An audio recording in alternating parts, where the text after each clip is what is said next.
This is the Lone Crater YouTube. We hope this video helps. In this video, I will explain how to change your Jeep Grand Cherokee key fob battery. First, gather your materials. You will need a new CR 2450 3-volt battery and a small flathead screwdriver or a dedicated pry tool.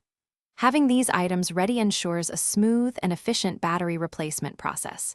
Make sure you have a clean, well-lit area to work in, as the components are small. To begin, locate the small button on the side of your key fob and slide it to release the emergency key. Once the emergency key is removed, you'll see a small slot. Carefully insert your flathead screwdriver into this opening. With gentle pressure, twist the screwdriver to slightly separate the two halves of the key fob casing. Continue prying along the seam until the case fully opens. Now that the key fob is open, you will see the old battery.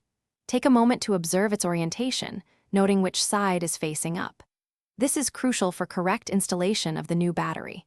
Use your small flathead screwdriver to gently pry out the old CR 2450 battery. Be careful not to damage any internal components. Then, insert the new CR 2450 battery, ensuring the positive side, usually marked with a plus sign, faces upwards.